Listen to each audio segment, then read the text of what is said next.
Yeah, okay, why don't we go ahead and get started?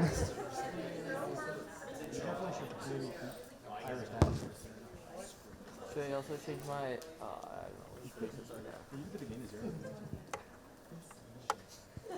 know.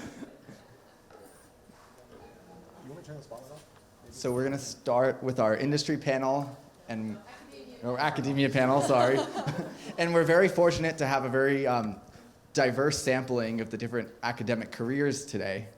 We have Dr. Courtney Glavis-Bloom from the Salk Institute. She's a staff scientist just across the street. We have Dr. Alyssa Taylor, who's an associate teaching professor in the Department of Bioengineering at UC San Diego. And we have Dr. Mike Regnier, who's a professor of bioengineering at UW up in Seattle. So without further ado, I'll leave it to Bianca to ask questions, and then feel free to interrupt and raise your hand and ask any questions you have through the panel. We've prepared questions for the panelists, but really if there's questions from the audience, that's the most important.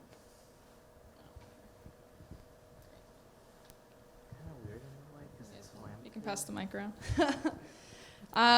So thank you for the intro, Nate. I'll be moderating, but please feel free to raise your hand and interrupt if you have any questions or want to follow up on anything that's brought up during our conversation.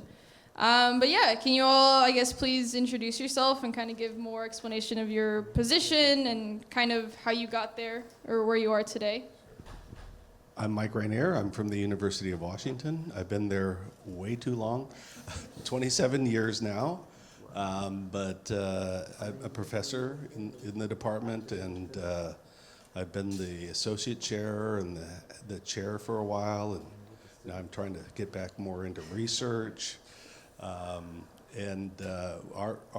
group really studies muscle and muscle diseases, both striated types, cardiac and skeletal muscle. We use a very interdisciplinary approach: stem cells, animal models, humans.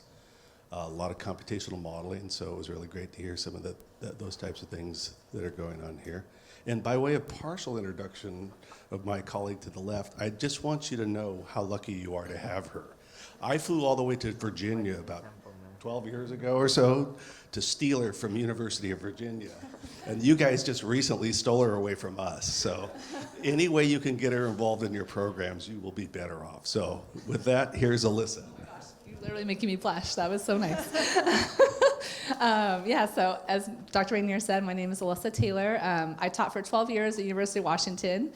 I consider Mike Regnier one of my mentors, so it's really cool to be on a panel with him. Let's see. I have a pretty unique position in that it's actually really exciting because it's becoming more common, I would say. But I'm a teaching professor, so I'm focused on education. At University of Washington, I was primarily focused on undergraduate education, but now joining the Department of Bioengineering here at UCSD, I've had opportunities to teach master's level classes as well. Let's see, how did I get here? I didn't know I liked teaching, so my lesson to all of you is kind of be open-minded. I never thought I would actually be in this type of position if you had asked me my early days of graduate school. I would have thought I'd be in industry. So one of my formative things was at University of Virginia. I did a teaching program because I started to maybe get a little idea that I liked it, and so it was a 2-year intensive teaching program. Let me explore whether I wanted to do this or not, and I did. I was lucky enough to get a position at University of Washington right out of grad school, so I didn't do a postdoc, but I just went right into teaching. And there I really was able to take a lot of leadership positions and really help with undergrad programs, so it was really formative. I'm happy to talk to anyone about this type of career path because I guess in my day, when I was starting out 12 years ago, there weren't many positions like this, but I am seeing more and more every day being posted. I think a lot of programs are starting these types of positions, and so I would encourage you to think about it. It's a really cool career path. I love what I do. And if I can help, give any advice or anything like that, I'm happy to do so. So that's it. Hi, I'm Courtney Glavis-Bloom. I'm a senior staff scientist at the Salk Institute. And I have a pretty twisty-turny route to where I am today. After college, I went to graduate school for neuroscience and animal behavior at Emory. And by the end of graduate school, I was done with research. I was tired of it, and I wanted something different. Kind of as a Hail Mary and I don't have anything to lose, I threw my resume up onto NeuroJobs for the Society for Neuroscience conference and was contacted by somebody who saw my resume and had an open position. Showed up wearing jeans and a t-shirt, not really caring because I didn't want to go keep doing research, but it turned out that what she told me was about a position that I didn't know existed. And that really has set my career path. So I went, after grad school, I went into the world of CROs, contract research organizations. I did a one-year postdoc at a CRO, so essentially in industry.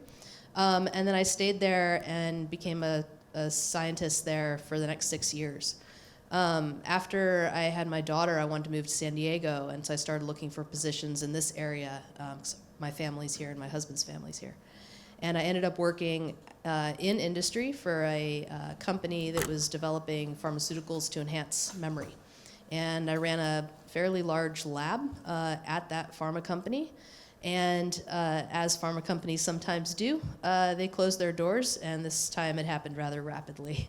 So in the process of shutting down the lab I was running and trying to meaningfully distribute equipment, I happened to make a few contacts at the Salk, and one of them was looking for somebody to come in and kind of start up and take over what's now turned into be a very collaborative, complex project on aging and why it's the #1 risk factor for Alzheimer's disease and other dementias. And so I'm using preclinical animal models to do that sort of basic research. I love my job because I am not tenure track, which is exactly what I did not want. I did not want to be running that kind of rat race. And so I get kind of some of the benefits of being, a more senior researcher in that I can write my own grants, and I basically run kind of a miniature lab inside of another lab. And I also have freedom to set my own hours and plan my own experiments and write my own papers and things like that. At the same time, I'm kind of shielded from a lot of the administrative red tape, and I'm closer to the science. So my days are spent writing papers, writing grants, but also actually analyzing the data that are being collected.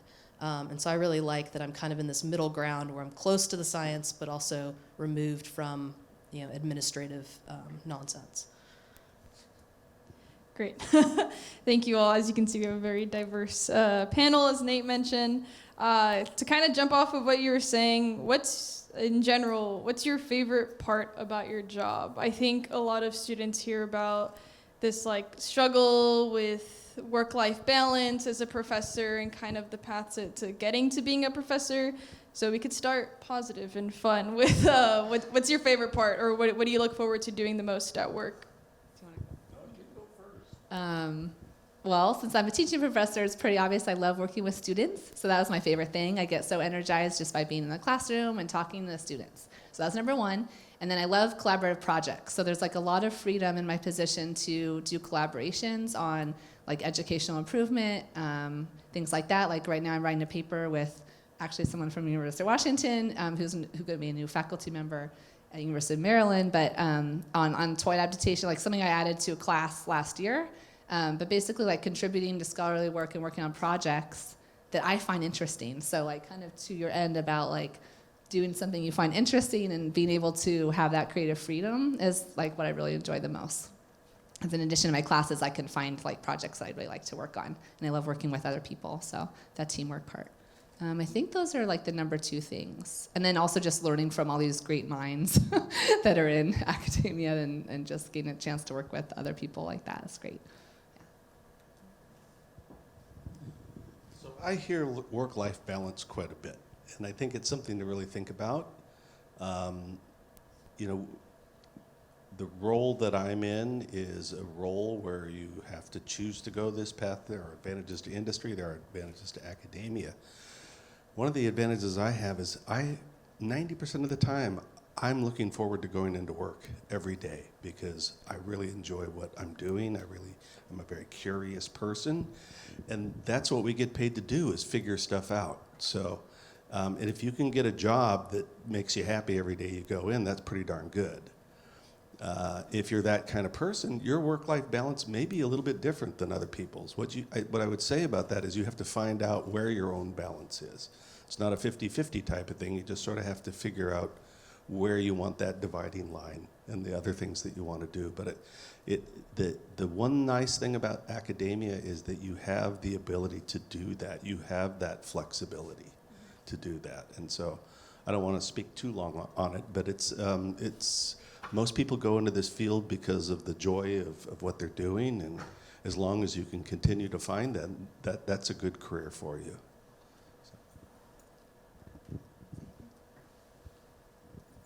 Question was about what do I enjoy the most? I'd say I really enjoy mentoring. I've worked with some really amazing research assistants, and usually they're coming in first job after college, and it's just a lot of fun to see them grow as scientists and to help them find the path that is going to make them happy.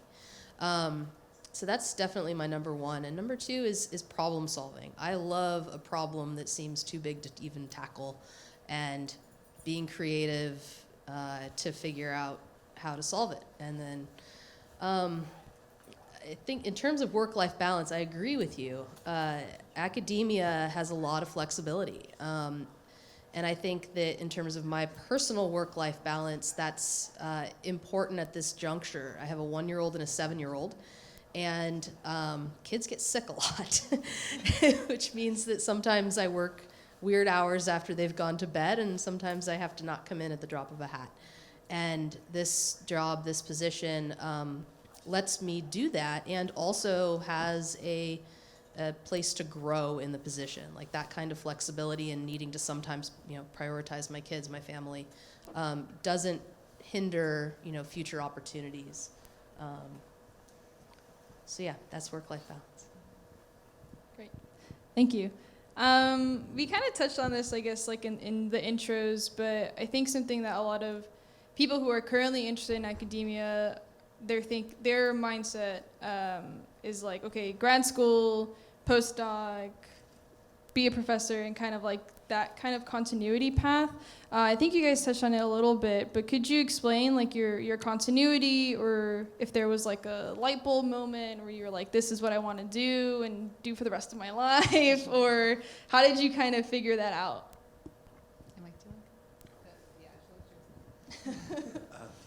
Well, I'm going to go back a little bit further, actually. My undergraduate degrees are in history and political science. So that path was not one that I stayed on, as you can tell. And I got into exercise physiology and then neurophysiology, and now I work in muscle. So, how I would summarize that is, and what I always tell students is, the next step is not what's going to lock you into what you're going to do for the rest of your life. It's just the next step. And so if you can follow your interests and learn new things, you're all smart people, and so you're not going to allow yourself to get locked into a path. And so don't be so concerned about that. What you want to do is look for the opportunities that will take you in the directions that you want to go, not necessarily in the subjects that you want to go. I love that. That's great.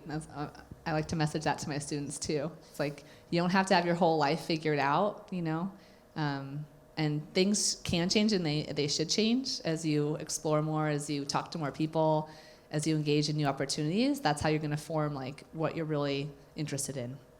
And so that was true with me. I think I mentioned I thought I'd be going in industry, but then I just slowly started discovering interest in teaching and curriculum development and all kinds of things like that. Yeah, please do, Dr. You just brought something. You're in the interfaces program. You are the people that can work between these different fields and realize that you can learn things and then apply them to other areas, and you should be learning that how you can adapt what you learn in chemistry to biology to physics and all of that. And so that itself is a skill that you have to practice. And how can you take what you've learned and then integrate it into the types of things that you're doing or the directions that you want to go? Love that. That's great. Yeah. trying to figure out how you can apply everything. And I don't think I have really any much else to add. I just encourage everyone to like try new experiences, try new things. That's how you figure it out and talk to people. That's how I kind of figured out where to go. So yeah, and mentors, and I don't really know. There wasn't anything pivotal for me. It was kind of just like a progression, kind of like Mike Regnier was saying, one step to the next step. You know, you're not going to figure out 3 things down the path. Just go to the next step, and it'll all work out. I'm always a believer in that. As long as you're doing something that you find interesting and you want to go to work every day, that's a win. I don't know. So I'd say that just like how you can take what you learn in one subject like chemistry and apply it in another subject, I think the same can be said about bouncing back and forth between academia and industry. I think that it used to be the case that if you left academia, it was very difficult to get back in. And I think that that's becoming less of an issue. I think that there are things that you can learn in industry that you can take into academia and really have a leg up.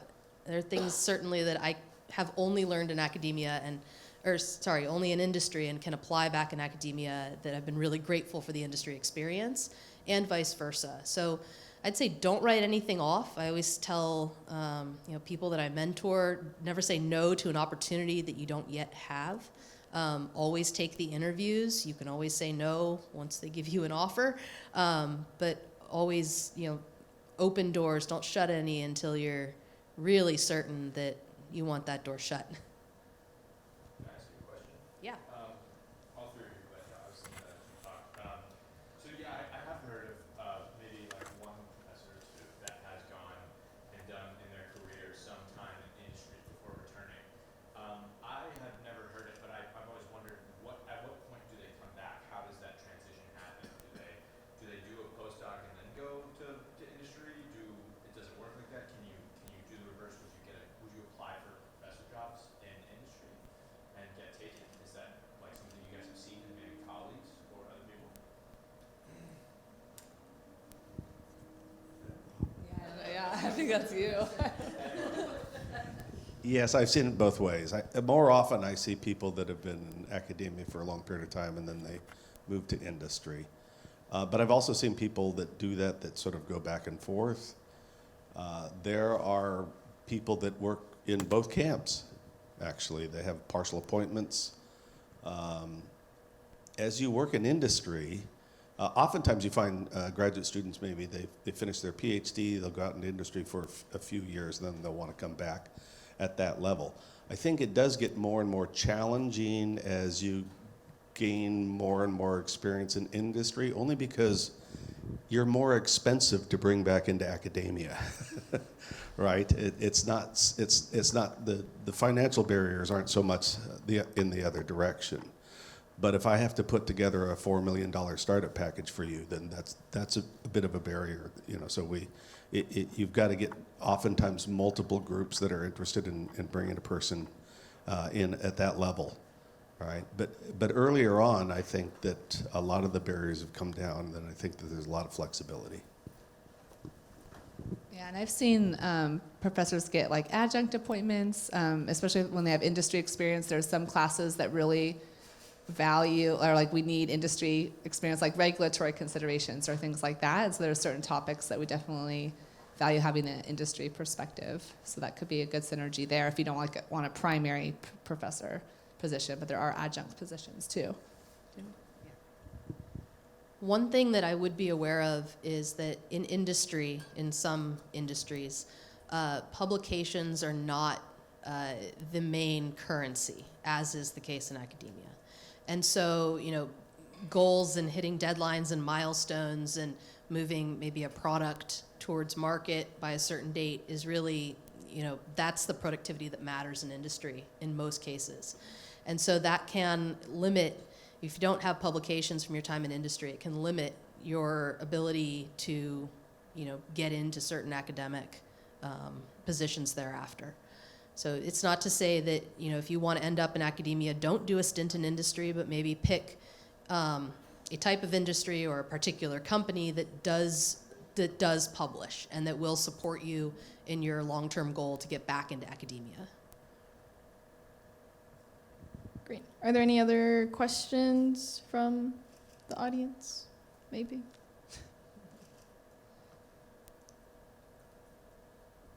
No? Okay.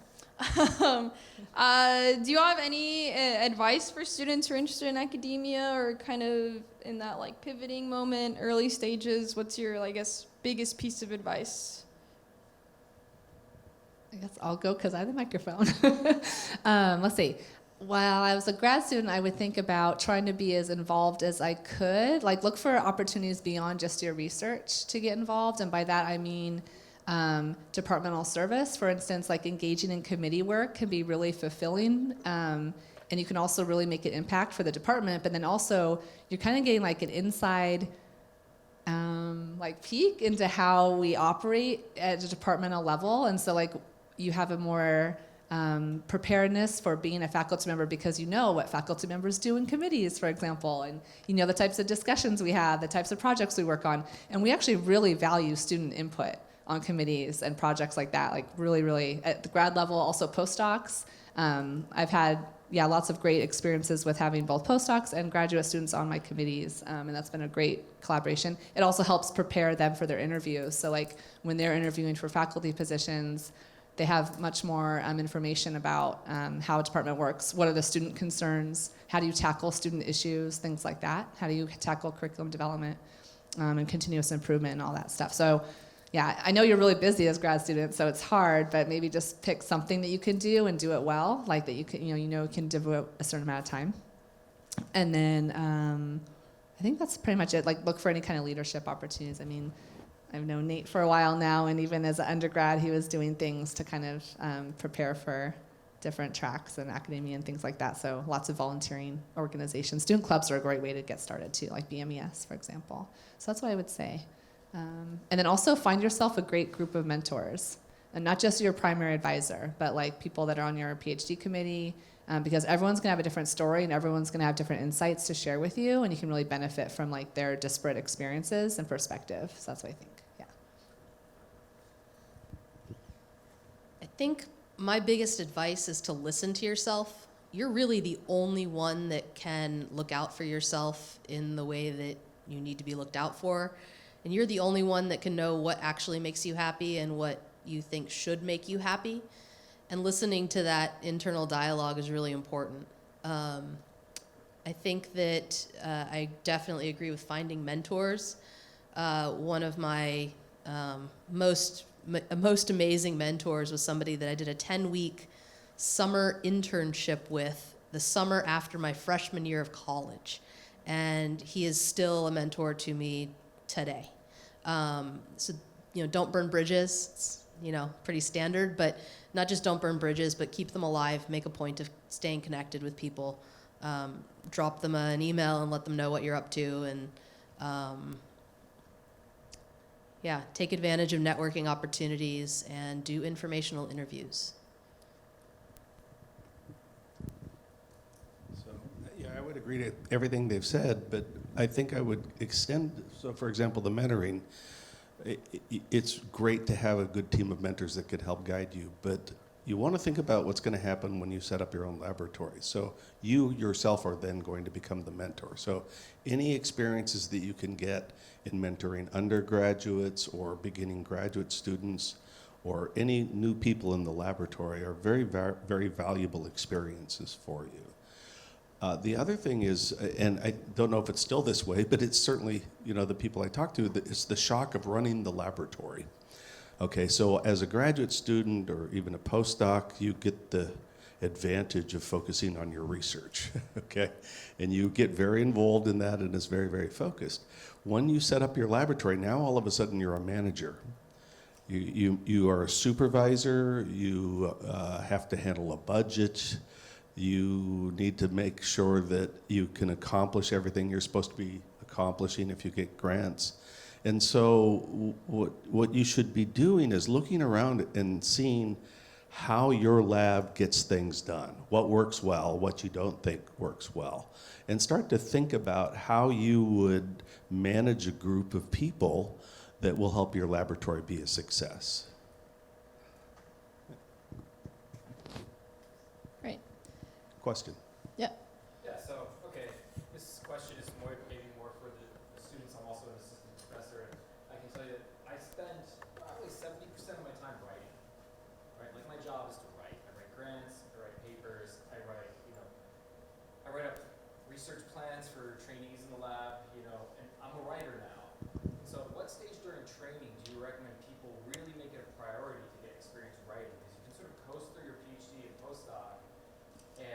necessarily write proposals, contribute to writing papers, but did you really take the bull by the horns? And so, you know, when should you invest in writing during your training? Because it's so fundamental to what we do to succeed. We're scientific communicators, right?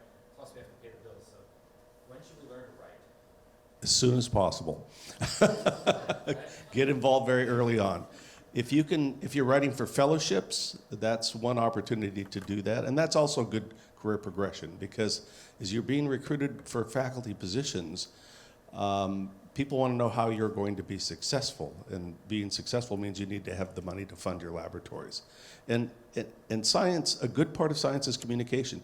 I always say you can do the best experiment in the world, but if nobody knows what you've done or they don't understand what you've done, it has very little value, right? So you need to learn how to communicate and to communicate to different audiences. So there are things that you can do along the way. If you are earlier in your career, you can find ways to get involved. Maybe you can become a co-author on a paper if you do a part of a project. You can ask to be part of that writing or editing process. You can think about helping to write a review of the literature. As all of you know, when you take your exams, you're expected to know the literature in the field, and so writing a review is a great opportunity to sort of do what you need to do anyway. So anytime you can get involved in a writing process, I think it's very, very good. Do you want to speak to that? You said you wrote a lot. Yeah, I 100% agree. As early as possible. If you haven't started, do it now. I also spend a good deal of time writing reports, papers, grants, etc. And I think that one of the parts about becoming a really good writer is doing a lot of reading to see how other people are doing it well. In every field, I think, there are a handful of, authors that write just beautiful papers and that are just so understandable and so clear, even to somebody who's on the edge of that field. Model yourself after these people whose papers you really enjoy reading. At the end of the day, you want your readers of your material to think that it's very digestible as well, and very clear and very well written. So read a lot and pay attention not just to what the content is, but also the style of writing as well. Also, if you can find a mentor that can, sit with you and go through something you've written in very fine detail and take that time to walk you through, what's tripping them up when they're reading your sentences and to do some editing with you sitting there. I found that, my graduate advisor, I hated it at the time because it was so grueling and, picky, but gosh, I'm so grateful she spent that time with me now.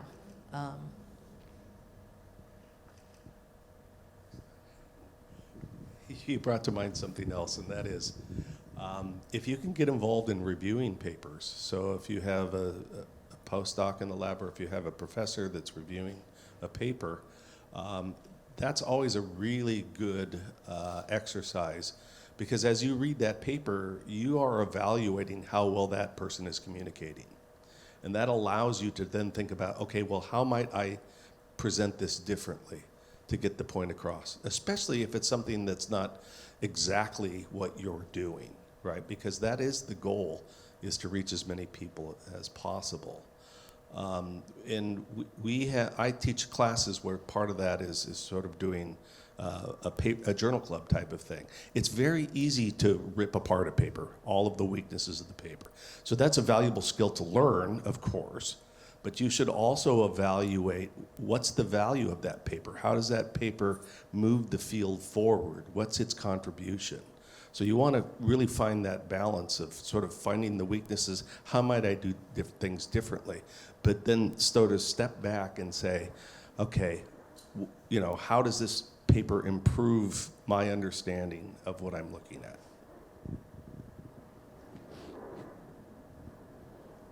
I think a topic you all touched on is mentors and having good mentors and having that good network. How do you find those mentors? Because I feel like as a grad student, it's do you cold email somebody? Do you just talk to your professor a lot? How do you build those relationships and continue to have those for years to come? That's a really good question. see, I'm trying to think. So for me, it's like a mix of lining up my own opportunities and then pursuing mentors in those opportunities. So like, I'll give you an example. One of my formative experiences was when I was an undergrad, I just shadowed 2 grad students in the lab. Like it was just like a really low bar or like just a low ask coordinated by a woman in engineering group. And I just said, they just arranged, I get to shadow these 2 grad students for like 3 hours or something. But I showed up on time, I asked good questions, I was super interested, turned into like a 3-year relationship with these grad students who are like my mentors, became my mentors because I also like kind of went after that. Like I knew that I could learn a lot from them, and so I asked, and then I ended up getting a job in the lab. So that was like one of the things. So yeah, just always be aware of opportunities that are kind of like falling into your lap if you show a little more initiative, right, to pursue it. And then other ones are built in. If you're lucky enough to get like a PI match that like you just match with as a mentor, that was one of my other formative mentors, is my University of Virginia mentor. And then also when I went to University of Washington, I was like the most junior faculty member by far at the time. Didn't know what I was doing. And so I found really quickly there's these faculty members, and you can just tell like who's willing to mentor you. Like they literally say, I will be your mentor. Wendy Thomas literally told me, I will be your mentor. And okay, jump through it. And then Mike Regnier, like people are just willing to have conversations with you, and then just kind of what Courtney was saying, foster those relationships. Report back to them when things are going well, when you have questions. It's kind of like a 2-way street. So you have to like kind of, cultivate those relationships as well. You can't just rely on someone to be your mentor without you giving something back and like actively engaging. But yeah, just always keep your eye out, and people will be pretty generous, especially with students. Like people are generous. I think you said like informational interviews and stuff. I found that to be definitely true. So use your time as a student wisely. Like people are really generous with giving advice and networking. So, and kind of try and look broadly too. Maybe that's through like your committee or other things, but it's good to get a lot of variety of perspectives, I think, if you can. Yeah. Courtney, or Agree with all of the above. I think it's very rare that somebody is going to come to you and say, can I mentor you? But if you go to them and you ask them questions and say, can you mentor me on this aspect? I think it's going to be a rare occasion that they say flat out no. And if they do, you find somebody else. Don't be afraid to cold email. I think that's okay. If somebody doesn't respond to you, write them back. See if you know somebody who knows them that can introduce you and get you in the door. And then, fostering the relationship. As a mentor, we also care about the people we are mentoring and our mentees and their growth. And it really makes us very, happy. It makes us feel good if our knowledge is sought out and valued, and to see that it is helpful to the people who are seeking the information.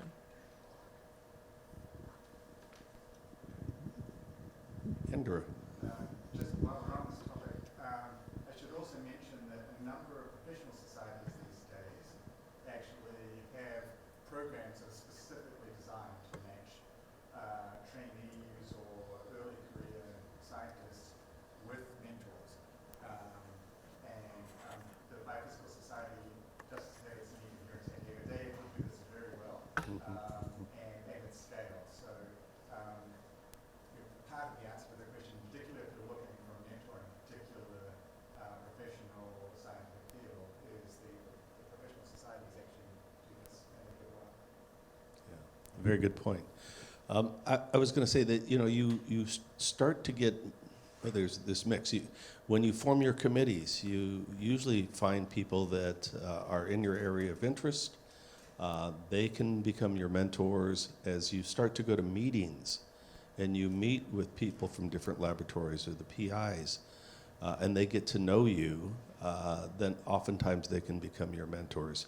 But you need to look at this from 2 sides. First of all, you're getting the mentoring, but you need to invest in your mentor just like they need to invest in you. So what you need to do is figure out how you can utilize your mentor to help you. If they see that you're interested and active in this, they're going to be more engaged in this. All right? And so these are, everybody needs some assistance at some time or another. And so you need to establish that relationship, especially since sometimes your mentor's going to write you 50, 60 letters along the way. So remember that it's not, you know, it's a commitment, but commitments go both ways. Yes. I actually just want to add something to that. I've been really lucky over the years. I've taken several scientific courses. So I've gone to the Marine Biological Laboratory and I've gone to Cold Spring Harbor to take their special topics courses where you sort of sit down with a bunch of faculty for a matter of weeks and rigorously dig into a certain field. And I've extracted mentors from both of those experiences over the years. And I'm still emailing data back and forth with one of them today.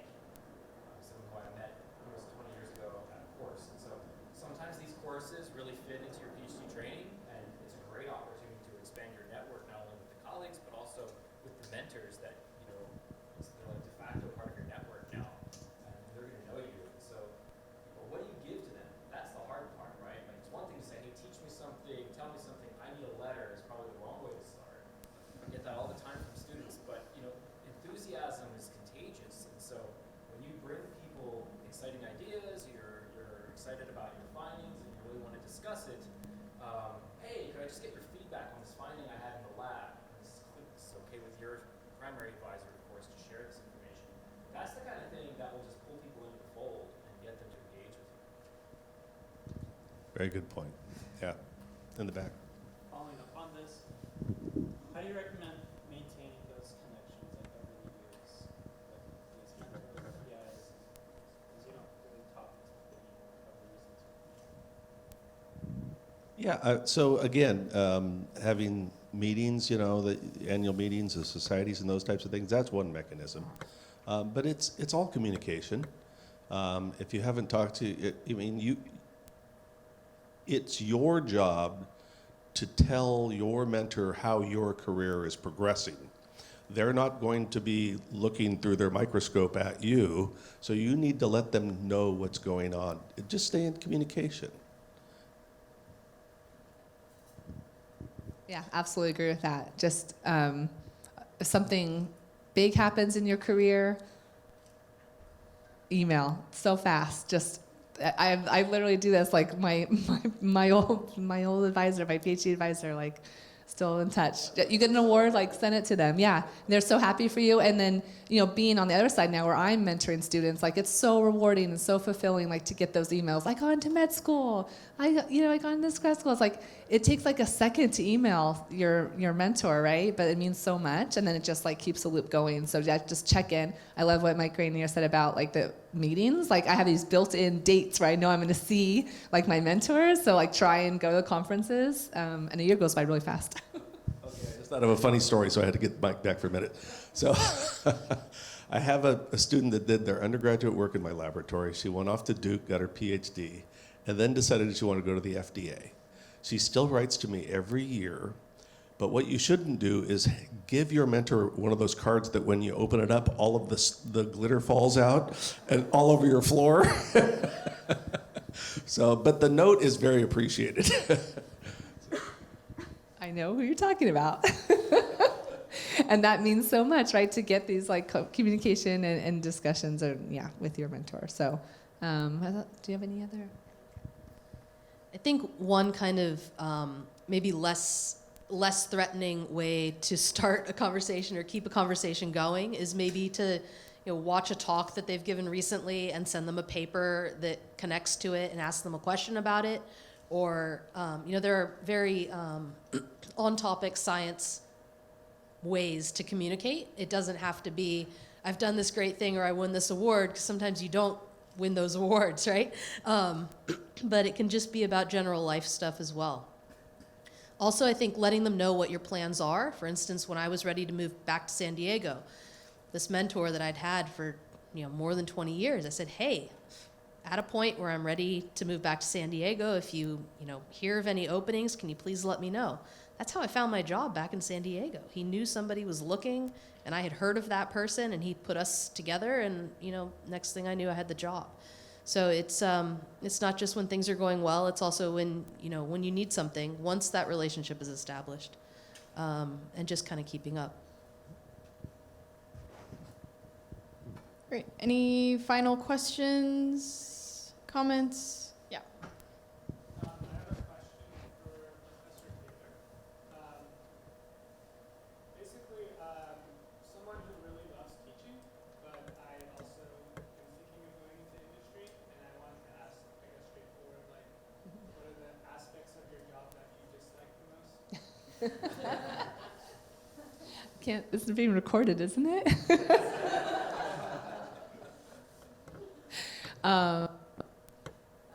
These hurdles that we sometimes have to jump through. Well, it's an interesting story. It gave me a lot of job security to have to go through, like, for instance, ABET. So we have a ABET accreditation board. It's kind of a much lower stakes FDA version, but that's what yeah, it's a little frustrating, like the red tape sometimes that you want to make changes, for instance, with the curriculum or something like that, but then there's these constraints. But it's kind of interesting because it's almost like the engineering design process, because no matter what, you're operating within constraints, you're trying to design solutions. If you're in industry, you're dealing with like FDA and really high stakes things, you know, but they also have regulatory. And we also have the same thing, right? We have, I mean, at UW, we had to get approval from 2 different deans every time we even wanted to make a little curriculum change. And then it'd take like a year to get processed, and that's just how it is. So sometimes I'd say like the red tape is the frustrating part. That's pretty much it. I'm kind of like Dr. Regnier, like I love what I do. Like I'm happy to go to work every day. And so that's really all I can complain about. I was gonna say, like, I also like the flexibility of academia. So like I'm not sure, I've never worked in industry. I think that is one of my regrets, is that I wish I had done like an industry internship or something like that. Because I always have to rely on like my industry professionals to bring that perspective to my students. And so I try and do that. But yeah, I've never worked in industry, so I don't know what the cons are besides what I see with my colleagues and other people I know. So other industries. But yeah, do you want to say anything, Courtney? Yeah, but I'm happy to talk to you more too about like my path, and I can say what I like about it. It's a lot. Yeah, Dr. McCullough. I think this is actually a very sort of inescapable feature of academia, is that we work in research labs, and our sort of daily environment is like a small business, right? You know, everybody in the lab, and you know, but actually, that's a fiction, right? What you actually work for is an enormous organization. In the case of the University of California, it's so enormous that before it was on the internet, we had the so-called policy and procedure manuals, and when I arrived at UCSD, and they said, okay, there are the policy and procedure manuals. It's an entire wall of books.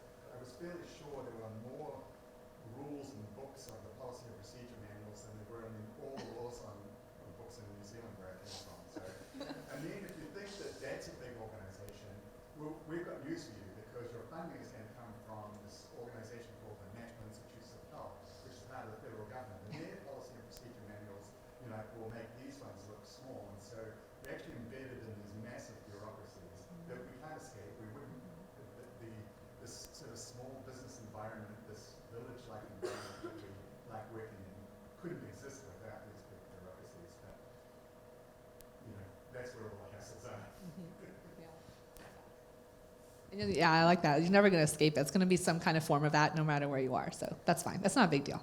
I mean, the positives outweigh the negatives, so it's okay. Yeah. Thank you for your question, though. I'm happy to talk to you more about it. Great. Amazing. I think we are out of time, but please help me in thanking the panelists. Thank you all so much for participating. I think we have a break. We have a 10-minute break, and then we'll reconvene with the industry panel to talk about the other side, but not so other side.